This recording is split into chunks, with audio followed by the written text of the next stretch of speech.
Hello, everybody. I am the Gravy Seal, also known as Dormouse, some circles. Um, so, you want to learn how to grow the ancient fruit, and you stumbled upon me. First, I want to give a shout out to three people actually, who I learned all of this from. Their willingness to spread the knowledge, their ability to teach the knowledge is pretty amazing.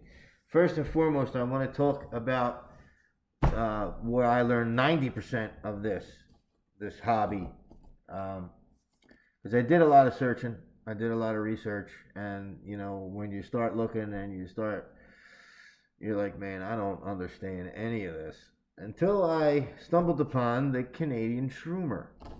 Hi, Carl.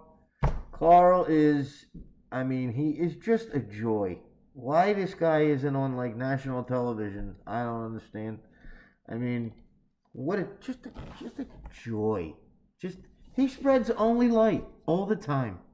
Stevie Nicks, only light all the time. The other two guys are Philly Golden Teacher and Fungi Fruits. I took their agar videos and I just copied them. So speaking of which, this is a great hobby, and a little bit about me.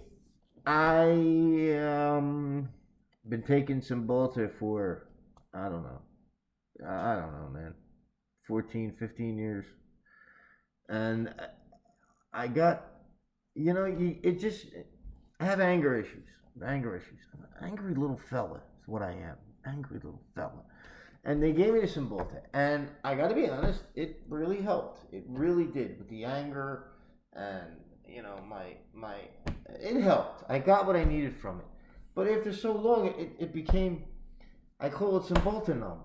And I noticed, okay, great. I'm not mad, but I'm not really happy. I'm not really sad. I'm not happy. I really don't feel anything at this point. I don't feel anything. And I don't want to do that anymore. I'm going to be 47. Tomorrow I'm going to be 47. So I stumbled upon, through my searches, microdosing. Psilocybin mushroom. Alright. Well, what's this all about? I did research, and I listened, and I read, and I listened, and I read. And let me tell you, I started this journey growing the ancient fruit for the purpose of microdosing. All right? If you're looking to go out and have a good time or whatever it is you want to do, that's on you. But I wouldn't waste, it's so much more than just a good time, is what I'm saying. But you do whatever you want to do. I'm not encouraging you to do anything. I'm not encouraging you to do drugs. Nobody should do drugs at all. So, I started microdosing about a month ago. I blew through my first cycle. I got my spore syringe. I shot it into the grain spawn. It colonized. I threw it into the substrate. And voila!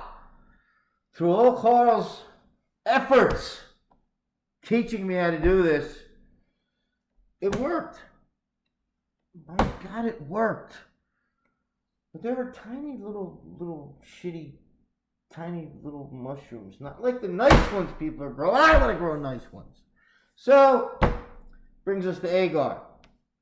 So here's my first tip. As I said, this is not an expensive hobby. Okay? But if you're like me, you want to do it first before you go out and spend a lot of money on materials and pressure cookers and laminar flow hoods and all the great, awesome equipment. I wanted to do it before. I wanted to make sure that I can do it. Now that I know that I can do it, why the hell would I go buy a laminar flow hood? Right? Come on. Listen, they're nice. I'm sure they're essential. But not that I found a way around it. I found a way around it. For the average person who doesn't have $2,400, $1,500, whatever it is, you don't want to bake your own. You don't want that thing in the house. Here's the solution. I have failed at agar 3 times. 3 times. Every time I did it, there was contamination. Every time. Didn't matter. I tried to, after the third flush, I got some really nice size, mushrooms, because for some reason they get bigger. I don't understand any of this, but it's what happens. I tried to live culture, get it in the middle, contamination. I tried the spore syringe, contamination. Somewhere along the line between the petri dish, the pouring in the still air box, I was grabbing something. So then I found, again, I think it was Philly Fruits, one of them 3 guys. They worked on the oven. They used the oven. So that's what we're going to do. I'm going to show you how I do that and how I do it. All right, my oven, he has one, it's on the ground. My oven is a 2-decker, a 2-side, hence gravy seal. I like to cook. And I'm going to show you how I do it, and I have been very successful. From this point on, since I learned this, I have been very successful with not having contamination. So here's going to be our first tip. I don't have one of the, I still didn't buy one of the laser temperatures. All right, so I made up some agar. Here it is. Little food coloring. Green. Listen, everybody's got their own little way to do it.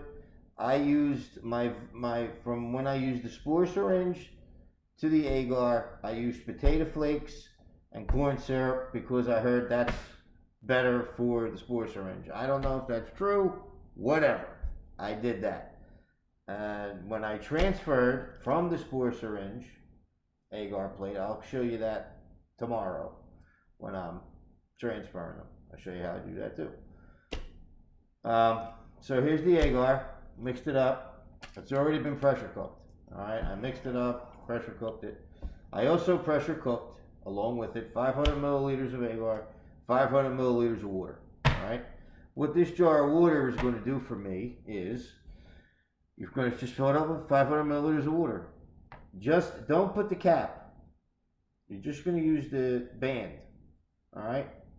You're going to put tin foil over it, then the band. Again, this is after you've pressure cooked it. You're going to take just a regular meat thermometer like this one and just push it through the aluminum. And we're going to wait till it gets down to a temperature of about 130, 125-ish, and we're going to pour our dishes. All right, so that's our first way around not getting the temperature with just a regular meat thermometer. Because the temperature is important. You really don't want to pour it too hot, and you don't want to wait too long because it'll gel up. Now, you may say, this oven thing, it ain't going to work. You got to get a laminar flow hood.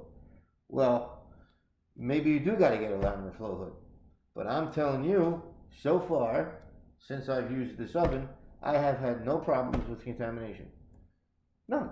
All my agars come out perfect. A little condensation on the top, not a lot though. See, that's the key. So what we're going to do is, like I said, once this cools down to 130, I'm going to show you how to pour the dishes on the oven. We'll go through that.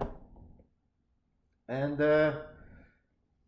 tomorrow I'll show you some of the plates I have that I'm going to be transferring onto these green plates tomorrow. So, again, welcome to the lab, which as you can see is my kitchen. And like I said, when I did this, I wanted to make sure I could do it before I went crazy and bought everything and started taking all these crazy steps. And I got off pace earlier, but I started the microdosing, and I don't know if you've ever had Take It Cymbalta, but they have, it's like a brain zap. When you're trying to, I've tried to wean off it so many times, and it's like zip zip zip, and it's enough to drive you crazy. I mean, it really. And it seemed like the only thing that would take this zap away now was the Cymbalta. So now what I did was, I will also show you how to make the capsules when we get there. Or like I said, if you're not away from me, you can go see the Canadian Trooper Carl, and you can go see everything, how he does it, and how, my way is going to be like what I got away with. You know what I mean? Carl will really show you how to do it properly. All right, this is going to be everything you see me do here is going to be my method and how I, interpret things. It could be right, it could be wrong, but it works for me. Okay? But the microdosing, it really changed my life. I got to be honest, it really, really, really changed my life. The first couple weeks, I'm not going to lie, were a little tough. I take 0.25 capsules, which are, we'll get to that. 0.25 times. I take it in the morning. I used to take the Cymbalta in the morning. I started taking the microdose in the morning. Okay? The first 3-4 days, the mornings were good. The afternoons were okay. The evenings, I wasn't getting those big, zaps where, if you get them, you know what I'm talking about. I mean, these things sometimes will put you down. I mean, you can't walk, you can't see. And I started, but they were very faint. They weren't anything like I've ever experienced before. It was a very faint zap. So to be honest now, what I did was, I started to take another microdose, another pill, in the evening when I got home from work. And I got to tell you, everything has been great. The only thing is that now I'm feeling feelings. I'm feeling emotions that I haven't been feeling for 15 years. And it's weird. I'm genuinely find myself happy, and I also find myself emotional. You understand what I'm saying? And for a man being emotional, it's hard, but I haven't felt any emotion, it feels like, for 15 years. I mean, this is like, it takes some getting used to, but well worth it. I'm not saying it's going to work for you. It worked for me so far. Like I said, it's been a month. I don't have the brain zaps anymore. I don't take it twice a day. Once in a blue moon. I'm not a blue moon. I've been doing this a month. But like yesterday, I didn't take one when I got home. Today, I did. And I got to say, it really, the things that happen to you, the way you change, the way you think, it's not, like all of a sudden I'm eating yogurt. I have a salad at lunch. And I didn't sit there and think to myself, I should really start eating yogurt and salad. It wasn't it. I walked into the shop and I ordered a salad. Before I realized what was happening, I was in line paying for a salad and a water. What is going on here? What else? Yogurt. I don't think I've ever had yogurt. I'm going to be 47 years old in a few hours.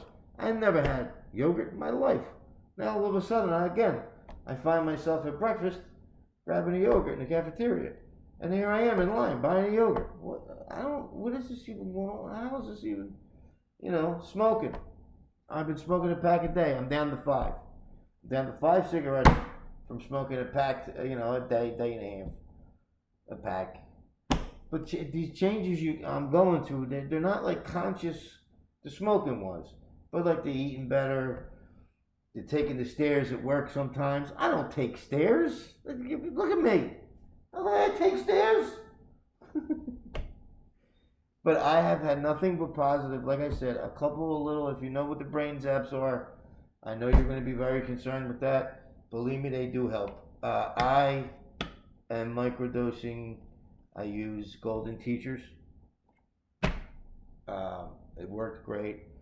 I'm going to try some other ones, waiting for some other samples to come in from someone. Help me out here.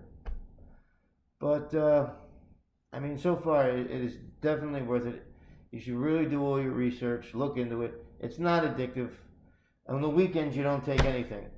And it's not like I'm sitting here on a Sunday afternoon thinking to myself, man, I gotta get some shrooms. I gotta take a pill.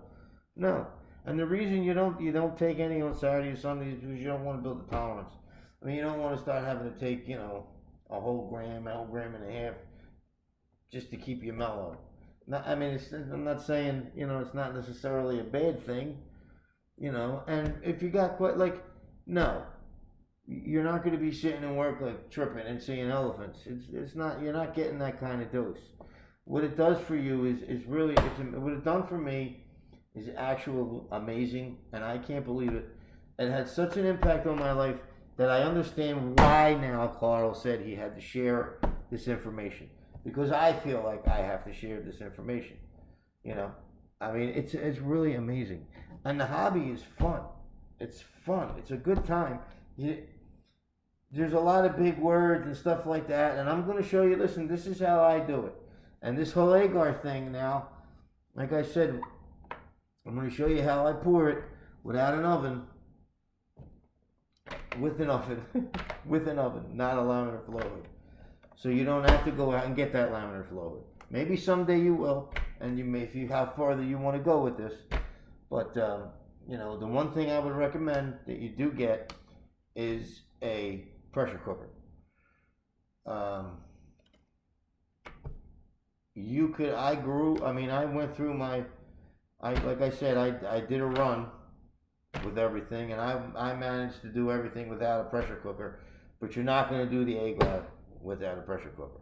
You could try it, you could boil water, there's other ways to do it, but the only thing you want growing in here is mycelium, and it starts at the beginning. This has to be straight. You need to follow all the steps. You have to follow all the steps. And with this hobby, you need to be very clean. So very clean. All right, you're gonna go through hand sanitizer. All right, hello, you're gonna need this. Right? I mean, rubber gloves. Rubber gloves. Okay. This is what we need. What are we about here? What did we spend? About $5 so far. All right. What else? You'll need what Carl calls squishy. This is our squishy. My squishy. This is bleach and water. How you doing? Okay. You will need, obviously, Petri dishes. Petri dishes. You can get these from Amazon. They're already sterilized. 90 milliliter plates. 10 in a stack. I just got, I think, 50 of them. I get 50 of them, or 80 of them, 50 of them, maybe 50 of them. 20 bucks, 20 something dollars. You know, how you doing? You get 50 of them. We're going to use 10 tomorrow. I'm going to use 10. You are going to use them, or you can use the little condiment cups. You could use those. I'm new, and I like to see the mycelium grow. I'll show you my plates, the ones that I finally got growing with no contamination. I'll show you them tomorrow when we make the transfers. But that's going to be what we're going to be doing here. I know you see a lot of my other videos that are about AMC. I got tired of that. I want to show you now how you could change your emotional life. It's possible to feel again. It really is. Take it from me. It is possible. It is possible to get away from the big pharma solution. The answer isn't always another pill. I'm sorry. I'm tired of that. And I want to try something else. And I'm telling you that this worked miracles for me. I mean, miracles for me. Just my whole attitude about life. I mean, I get up in the morning and I want to go to work. I don't, no more. I have a really good job. And, you know, you get in these ruts, and, you know, you're doing everything a certain way, and then they give you this medication, and then you tell them that you're still having some problems, so they give you some more medication. And then that medication upsets your stomach, so they give you some more medication. And then that medication, you know, gives you a hard time moving your bowels, so they give you some more medication. Oh, that's enough. Let me tell you something. It's been a month, and everything about me is better. Everything. Emotionally, physically, better. I'm actually really considering, like, even working out again. I mean, again, yeah. So, that's what we're going to do here. I'm going to show you how I do it in my kitchen. Very easy, very cheap. I would say that you will absolutely need a pressure cooker when you're ready to do agar. If you want to skip the agar like I did, you can. It will work, but you will not get the results that you're seeing everywhere. So we're going to take this step. We're going to do these together. All right, I've made one transfer so far, and I thought to myself, damn it, Carl's right. We need to spread the word. So go check out my buddy Carl. As I said, he is just a little, just